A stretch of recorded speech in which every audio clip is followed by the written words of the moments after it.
எல்லோருக்கும் வணக்கம். எல்லோரையும் வேர்ல்ட்ஸ் பெஸ்ட் தமிழ் சேனலுக்கு வரவேற்கிறோம். இந்த காணொளியில் நாம் பார்க்கவிருப்பது TNPSC group 2 general studies 9th social science test number 2.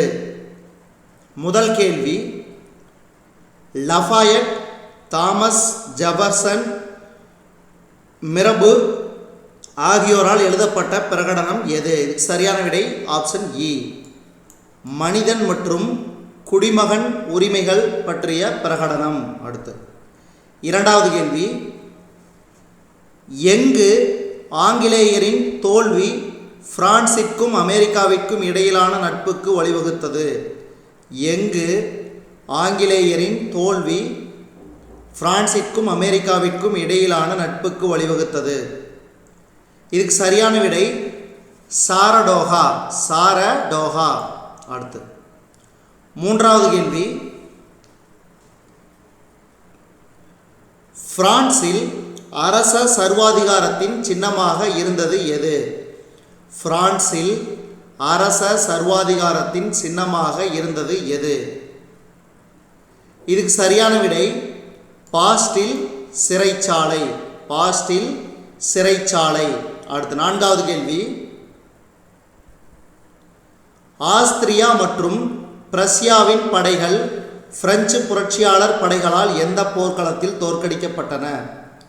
Austria மற்றும் பிரஷ்யாவின் படைகள் பிரெஞ்சு புரட்சியாளர் படைகளால் எந்த போர்க்களத்தில் தோற்கடிக்கப்பட்டன?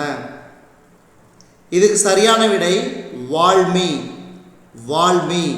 அடுத்து ஐந்தாவது கேள்வி, காண்டீட் நூலை எழுதியவர் யார்?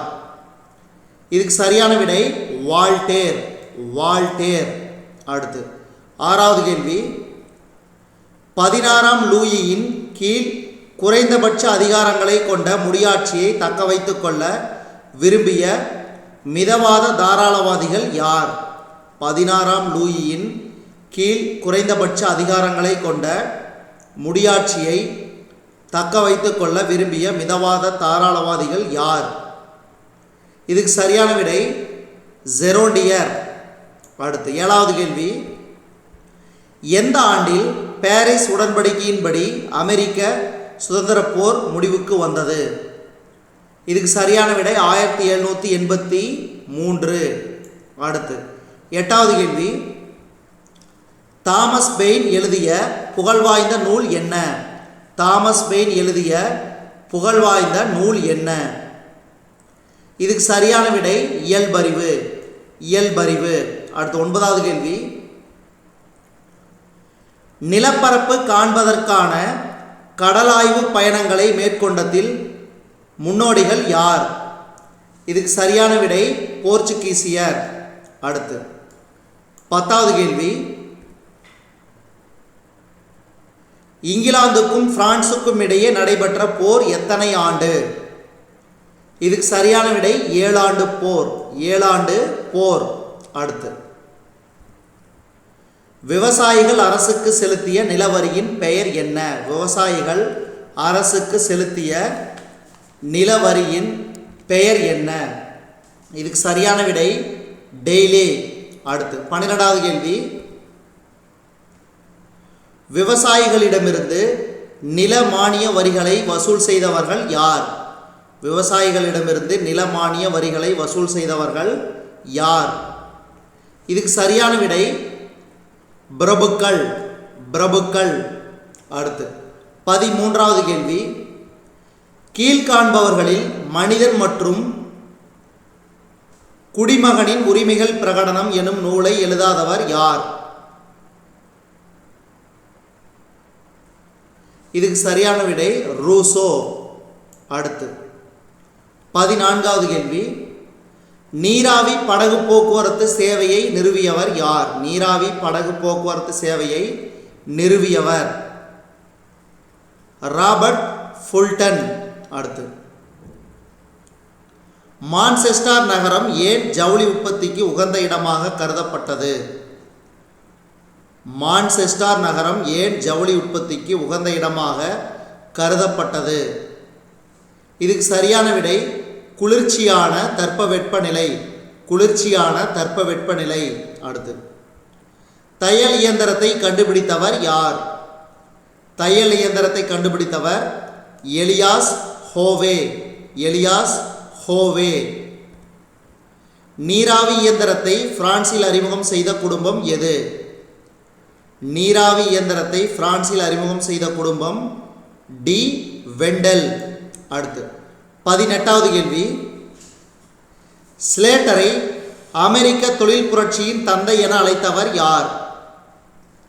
ஸ்லேட்டரை அமெரிக்க தொழில் புரட்சியின் தந்தை என அழைத்தவர் ஆண்ட்ரூ ஜேக்சன். Andrew Jackson. அடுத்து 19வது கேள்வி.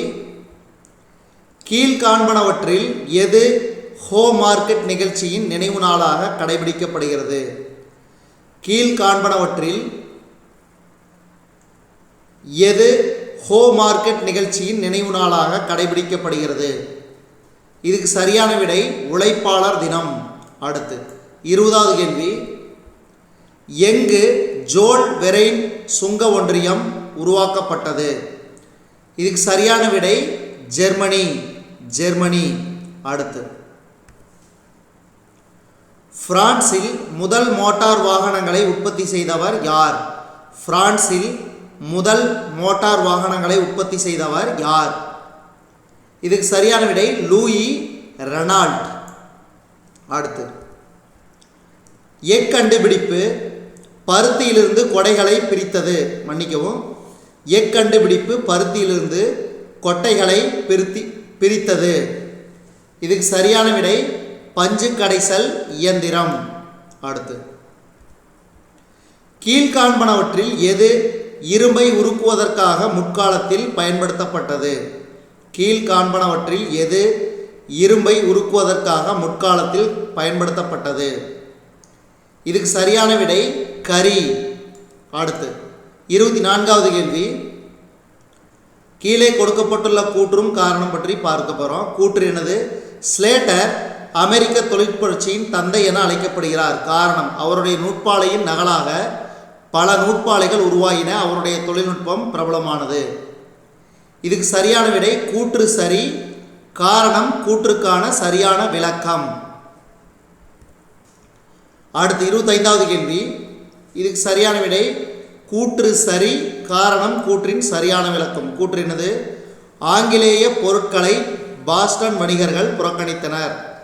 காரணம், ஆங்கிலேய நிதியமைச்சர் அமெரிக்க காலனிகளில் இறக்குமதி செய்யப்பட்ட பொருட்கள் மீது புதிய வரி அறிமுகப்படுத்தினார். அடுத்து 26. நீராவி மூலம் 130 தொழிலாளியின் உற்பத்தி திறனை எவ்வளவு அலகுகள் அளவுக்கு அதிகரிக்கிறது? இதுக்கு சரியான விடை 500. அடுத்து ஜேம்ஸ் ஹார்கிரீவ்ஸ் இயந்திர நூட்பு கருவியை கண்டுபிடித்த ஆண்டு 1767. இருப்பு பாதைகள் எந்த நூற்றாண்டில் கிரேக்கத்தில் கோரினத்தில் அமைக்கப்பட்டன? இதுக்கு சரியான விடை கிமு 6. அடுத்து 29வது கேள்வி. ஜெர்மனியில் தொழிற்புரட்சி உருவாவதற்கு எது பெரிதும் உதவிகரமாய் அமைந்தது? இதுக்கு சரியான விடை இருப்பு பாதைகள். இருப்பு பாதைகள். அடுத்து பிரான்சில் லைட் எந்த தீவு பற்றி ஆங்கிலேய கிழக்கிந்திய கம்பெனியின் கவனத்திற்கு கொண்டு வந்தார்? இதுக்கு சரியான விடை பினாங்கு தீவு. 1896 எத்தனை நாடுகள் ஒருங்கிணைக்கப்பட்டு மலாய் ஐக்கிய நாடுகள் உருவாக்கப்பட்டது? இதுக்கு சரியான விடை 4. அடுத்து இந்தோ சீனாவில் பிரான்சின் நேரடி கட்டுப்பாட்டில் இருந்த பகுதி எது? இந்தோ சீனாவில் பிரான்சின் நேரடி கட்டுப்பாட்டில் இருந்த பகுதி எது? இதுக்கு சரியான விடை கொச்சின், சீனா. அடுத்து எந்த பகுதியில் தங்கம் கண்டுபிடிக்கப்பட்டதானது பெருமளவிலான ஆங்கிலேய சுரங்க தொழில் செய்வோர் ஜோகன்னஸ்பர்க்கிலும் அதன் சுற்றுப்புறங்களிலும் குடியேற வழிவகுத்தது? இதுக்கு சரியான விடை டிரான்ஸ்வால். அடுத்து இந்தியாவுடன் வணிக உறவை நிறுவிக்கொண்ட முதல் ஐரோப்பிய நாட்டினர் யாவர்?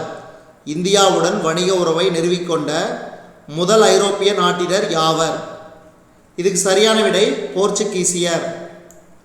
அடுத்து, எத்தியோப்பியா இத்தாலியை எந்த போரில் தோற்கடித்தது? எத்தியோப்பியா இத்தாலியை எந்த போரில் தோற்கடித்தது? அடோவா. அடுத்து, ஒப்பந்த கூலி முறையானது எந்த வகையான ஒப்பந்தம்? இதுக்கு சரியான விடை கடனுக்கான அடிமை ஒப்பந்தம். அடுத்து, கூற்று காரணம். இதுக்கு பார்த்தீங்கன்னா கூற்று சரி, காரணம் கூற்றுக்கான சரியான விளக்கம். அதாவது சென்னை மாகாணத்தில் 1876 1878 ஆண்டுகளில் நிலவிய பஞ்சத்திற்கு முன்னர் பெரும் வறட்சி நிலவியது. காலனி அரசு உணவு தானிய வணிகத்தில் தடையிடா கொள்கையை பின்பற்றியது. அடுத்து, 38க்கு சரியான விடை கூற்று சரி, காரணம் தவறு. அதாவது பெர்லின் மாநாடு 2ஆம் லியோபோல்டை சுதந்திர காங்கோ நாட்டில் ஆட்சி செய்ய அனுமதி வழங்கியது. காரணம், பெல்ஜியம் அரசர் 2ஆம் லியோபோல்ட் காங்கோவின் மீது அக்கறை கொண்டிருந்தார். அடுத்து, இது தவறு. 39வது கேள்வி, 1886 முதல் 1937 வரை இந்தியாவின் ஒரு பகுதியாகவே இருந்த தேசம்? பர்மா, அதாவது தற்போதைய மியான்மர். அடுத்தது, ஆங்கிலேய குடியேற்றங்களுக்கு பெரும் பண்ணைகளில் வேலை செய்வதற்காக அனுப்பி வைக்கப்பட்ட இந்தியர்களின் எண்ணிக்கை யாது? இதுக்கு சரியான விடை 35 லட்சம். அடுத்து, தங்களின் அரசருக்காக மலாக்காவின் மாபெரும் பன்னாட்டு வணிக வளாகத்தை கைப்பற்றியவர்கள் யாவர்? இதுக்கு சரியான விடை போர்ச்சுகீசியர். அடுத்து, ரயத்துவாரி முறை என்பது எங்கு அறிமுகம் செய்யப்பட்ட வித்தியாசமான நில வருவாய் முறையாகும்? இதுக்கு சரியான விடை தென்னிந்தியா. இது எங்கு அறிமுகப்படுத்தப்பட்டது? மெட்ராஸ் மாகாணம். அடுத்து, இந்திய தேசியவாத பொருளாதார நிபுணர். இந்திய தேசியவாத பொருளாதார நிபுணர் ஆர்.சி. தத். அடுத்து, 44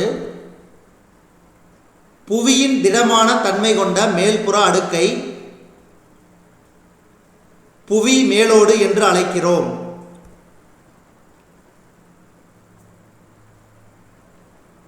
புவியினுள் உருகிய இரும்பை கொண்ட அடுக்கை வெளிக்கரு என்று அழைக்கிறோம். அடுத்து, பாறை குழம்பு கவசம் காணப்படுகிறது.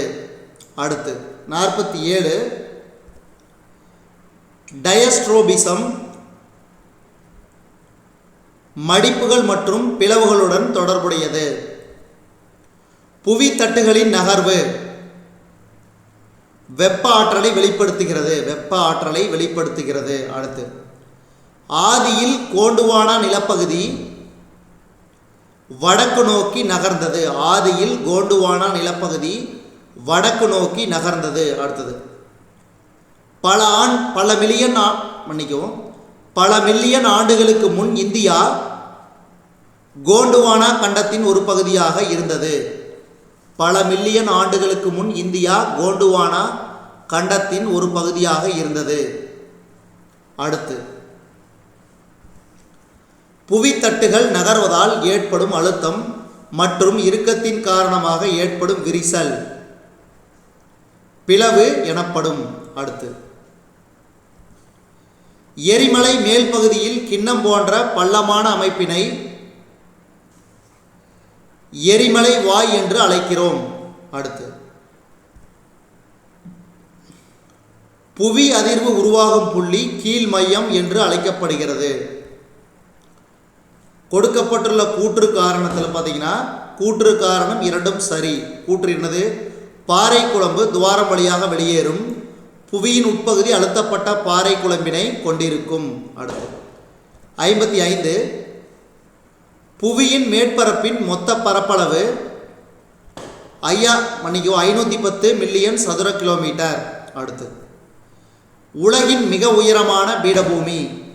உலகின் மிக உயரமான பீடபூமி திபெத் பீடபூமி. அடுத்து, புவியதிர்வு அளவை கண்டுபிடித்தவர். புவி அதிர்வு அளவை கண்டுபிடித்தவர் CF ரிக்டர். அடுத்து ஃபியூஜி எரிமலை அமைந்துள்ள நாடு ஜப்பான். அதிகமான எரிமலைகளும் நிலநடுக்கங்களும் உருவாகும் கடல் பகுதி. அதிகமான எரிமலைகளும் நிலநடுக்கங்களும் உருவாகும் கடல் பகுதி பசிபிக் கடல். பாறைகளின் சிதைவுறுதலும் அழிதலும் வானிலை சிதைவு என்று அழைக்கப்படுகிறது. அடுத்து இயற்கை காரணிகளால் நிலம் சமப்படுத்தப்படுதலை டேஸ் என்று அழைக்கிறோம். இதுக்கு சரியான விடை நிலத்தோற்ற வாட்டம் அமைத்தல். அடுத்தது டெல்டா ஆற்றின் மூப்பு நிலையில் உருவாகும் நிலத்தோற்றம் ஆகும். அடுத்தது 63 சுண்ணாம்பு பாறை நிலத்தோற்றங்கள் உருவாவதற்கு காரணம். சுண்ணாம்பு பாறை நிலத்தோற்றங்கள் உருவாவதற்கு காரணம். இதுக்கு சரியான விடை நிலத்தடி நீர். நிலத்தடி நீர். அடுத்து கீழே கொடுக்கப்பட்டுள்ள நிலத்தோற்றங்களில் எது பனியாறுகளின் படிய வைத்தலால் உருவாக்கப்படவில்லை? இதுக்கு சரியான விடை சர்க். அடுத்து காற்றின் படிய வைத்தலால் உருவாக்கப்படும் மென்படிவுகளை கொண்ட நிலத்தோற்றம் காற்றடி வண்டல் ஆகும். அடுத்து 66 கடல் தூண்கள் உருவாவதற்கு காரணம். கடல் தூண்கள் உருவாவதற்கு காரணம் கடல் அலை அரித்தல். அடுத்து பனியாற்றின் அரித்தல் செய்கையினால் சரக்குகள் உருவாக்கப்படுகின்றன. கீழ்கண்டவற்றில் எது இரண்டாம் நிலை நிலத்தோற்றம்? இதுக்கு சரியான விடை தக்கான பீடபூமி. ஆற்றின் இளநிலையின் முதன்மை செயல் அரித்தல். ஆற்றின் இளநிலையில் தோற்றுவிக்கும் நிலத்தோற்றம் வி வடிவ பள்ளத்தாக்கு. ஆற்றின் மூப்பு நிலையில் தோற்றுவிக்கும் நிலத்தோற்றம் டெல்டாக்கள். உலகிலேயே மிக அதிக உயரமான ஏஞ்சல் நீர்வீழ்ச்சி அமைந்துள்ள நாடு. இதுக்கு சரியான விடை வெனிசுலா.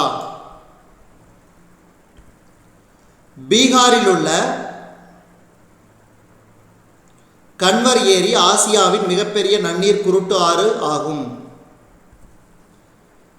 ஆக்சிஜன் உயிர் வாழ இன்றியமையாத வாயுவாகும். வளிமண்டலத்தில் கீழாக உள்ள அடுக்கு கீழடுக்கு எனப்படும். அடுத்து இடையடுக்கு வானொலி அலைகளை பிரதிபலிக்கிறது. அடுத்து புவியின் மேற்பரப்பில் காணப்படும் வெப்பத்தின் சராசரி அளவு 13 டிகிரி செல்சியஸ். வாயு நிலையிலிருந்து திரவ நிலைக்கு நீரானது மாறுகின்ற செயல்பாட்டினை டேஸ் என்று அழைக்கிறோம். இதுக்கு சரியான விடை சுருங்குதல்.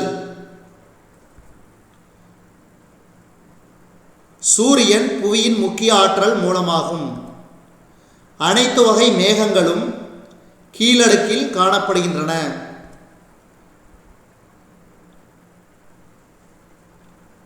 இடைப்பட்ட திரள் மேகங்கள் செம்மறியாட்டு மேகங்கள் என்று அழைக்கப்படுகின்றன. அடுத்து பருவக்காற்று என்பது காலமுறை காற்றுகள். அடுத்து பனித்துளி பனிப்படிகமாக இருந்தால் பனி என்று அழைக்கின்றோம். அடுத்து 84 சூறாவளி புயலின்கண் என்று அழைக்கப்படுகிறது. காற்றின் செங்குத்து அசைவினை காற்றோட்டம் என்று அழைக்கின்றோம். வளிமண்டலத்தில் உள்ள ஆக்சிஜன் அளவு. இதுக்கு சரியான விடை 21%. வளிமண்டலத்தை வெப்பமாக வைத்துக் கொள்ளும் அளவு இது என்னன்னு பார்த்தீங்கன்னா, அதாவது வாயு கார்பன் டை ஆக்சைடு. வானிலையை உருவாக்கும் அடுக்கு எனப்படுவது கீழடுக்கு. ஜெட் விமானங்கள் பறக்க ஏதுவான அடுக்கு மீள் அடுக்கு. அயனிகளும் மின்னணுக்களும் காணப்படும் பகுதி அயனோஸ்பியர் அயனோஸ்பியர். அடுத்து, கடல் மட்டத்திலிருந்து ஒவ்வொரு 165 மீட்டர் உயரத்திற்கும் 1 டிகிரி செல்சியஸ் வெப்பநிலை குறையும். எவரெஸ்ட் சிகரத்தின் உயரம் 8848 மீட்டர். இதை எப்படி ஞாபகம் வச்சுக்கிறதுனா 8 8 எடுத்து வச்சா 4 8 போயிடலாம் அப்படிங்கிறத வந்து ஞாபகம் வச்சுக்கோங்க. அடுத்து 93 சுந்தா அகழி காணப்படும் பெருங்கடல் இந்திய பெருங்கடல். அடுத்து, பெருங்கடலின் வெப்பநிலை ஆழத்தை நோக்கி செல்ல செல்ல குறையும். பெருங்கடலின் வெப்பநிலை ஆழத்தை நோக்கி செல்ல செல்ல குறையும். அடுத்து, கடல் நீரோட்டங்கள் உருவாக காரணம். கடல் நீரோட்டங்கள் உருவாக காரணம் மேற்கண்ட அனைத்தும்: புவியின் சுழற்சி, வெப்பநிலை வேறுபாடு, உவர்ப்பிய வேறுபாடு. அடுத்து, கீழ்கண்ட கூற்றுகளை ஆராய்க. 1 2 3 ஆகிய மூன்றும் சரி. மீன்பிடித்தலங்கள் பெரும்பாலும் அகலமான கண்டத்திட்டு பகுதிகளில் காணப்படுகின்றன. மிதவெப்ப மண்டல பகுதிகளில் மீன்பிடி தொழில் நன்கு வளர்ச்சி அடைந்துள்ளது. மீனின் முதன்மை உணவான தாவர ஊட்டச்சத்து வெப்ப நீரோட்டமும் குளிர் நீரோட்டமும் இணைவதே காரணமாகும். அடுத்து, கடலடி மலைத்தொடர் உருவாக காரணம். கடலடி மலைத்தொடர் உருவாக காரணம் புவித்தட்டுகள் விலகுதல். கடல் மட்டத்தின் கீழுள்ள நிலத்தோற்றங்கள் வரிசை கிரமமாக உள்ளவை எவை? இதுக்கு சரியான விடை அ. கண்டத்திட்டு, கண்ட சரிவு, கடலடி சமவெளி, கடல் அகழி. பின்வருவனவற்றுள் சரியாக பொருந்தாதது: லேப்ரடார் கடல் நீரோட்டம், வட அட்லாண்டிக் பெருங்கடல். அடுத்து, இந்த காணொளியின் கடைசி கேள்வி: கடலில் காணப்படும் பிளாங்கனின் அளவை தீர்மானிக்கும் காரணி 1 2 மற்றும் 3 சரி. நீரின் ஆழம், கடல் நீரோட்டம், வெப்பநிலை மற்றும் உவர்ப்பியம் ஆகிய அனைத்தும். இவை மூன்றும் சரியானது. இதுவரைக்கும் நம்ம இந்த காணொளி வாயிலாக பார்த்தது TNPSC group 2 general studies 9th social science test number 2. இந்த காணொளி உங்களுக்கு பிடிச்சிருந்துச்சுன்னா லைக் பண்ணுங்கள், கமெண்ட் பண்ணுங்கள். மறக்காமல் இந்த காணொலியை உங்கள் நண்பர்களுக்கும் மற்றவர்களுக்கும் ஷேர் பண்ணுங்கள். இதுவரைக்கும் நம்ம வேர்ல்ட்ஸ் பெஸ்ட் தமிழ் சேனலை சப்ஸ்கிரைப் பண்ணாத நண்பர்கள் இருந்தீங்கன்னா சப்ஸ்கிரைப் பண்ணிக்கங்க. கீழே இருக்கிற பெல் பட்டனை ப்ரெஸ் பண்ண மறந்துடாதீங்க. நம்ம வேர்ல்ட்ஸ் பெஸ்ட் தமிழ் சேனலில் TNPSC group 2 general studies 9th social science test 2க்கான காணொலியை நம்ம வேர்ல்ட்ஸ் பெஸ்ட் தமிழ் சேனல் வாயிலாக பார்த்தமைக்கு நன்றி.